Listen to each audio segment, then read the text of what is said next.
So expiratory capacities, right? Respiratory volumes and their capacities. So first one is the tidal volume.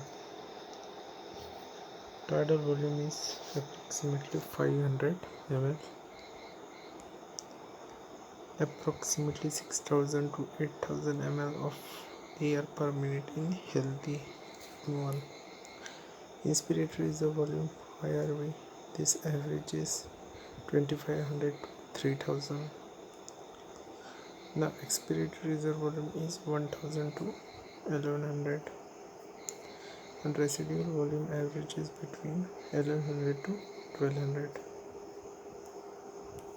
So among expiratory reserve volume and residual volume, inspiratory reserve volume is more, that is 2500 to 3000 ml, and tidal volume is the least one, that is approximately 500 ml. So this was the values of respiratory volumes. Now if we add individual respiratory volumes, we get the capacities. Now these types of capacities like IC, inspiratory capacity, when we add tidal volume plus IRV, expiratory capacity when we add EC, tidal volume plus ERV. Now vital capacity, UC vital capacity, that is the total of ERV, IRV plus TV. So this is the vital capacity, and TLC involves everything, that is RV, ERV, TV and IRV, that is vital capacity plus residual volume.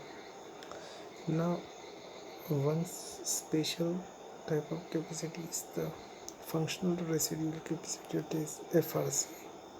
Functional residual capacity. We know the residual volume, right?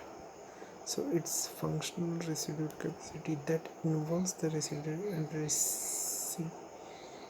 volume plus extra ERV. You have to remember this ERV. So ERV plus RV gives the functional residual capacity.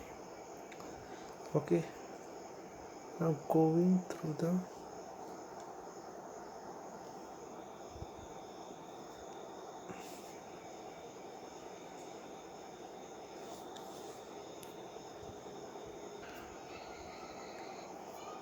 now tidal volume, going through the definitions. Now tidal volume, it is a normal respiration, normal breathing.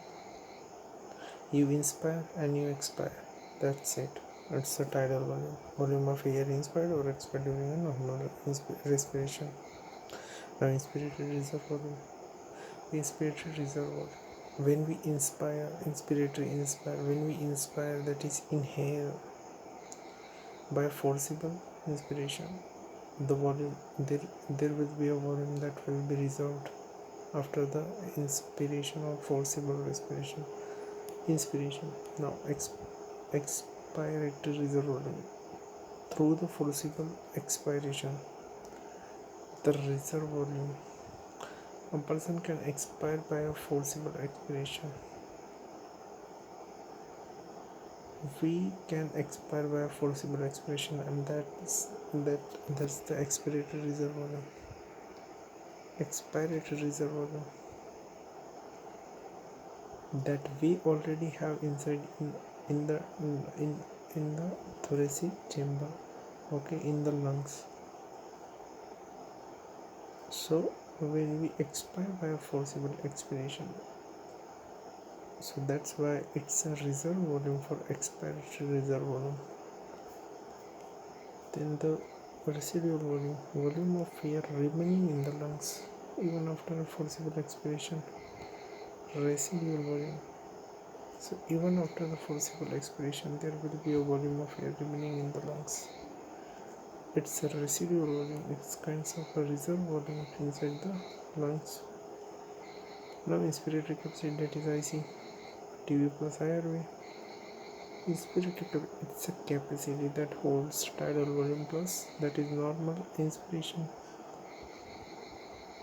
plus extra that we can inspire by forcible inspiration. So inspiratory capacity, that is IC, TV plus IRV. Expiratory capacity, that is easy. Expiratory there is a capacity that is normal expiration inspiration, so involves the tidal volume. Now expiratory reserve volume, that we can expire by a forcible expiration, so this also be included. So dV plus ERV. Now vital capacity, the maximum volume of air a person can breathe in after a forced expiration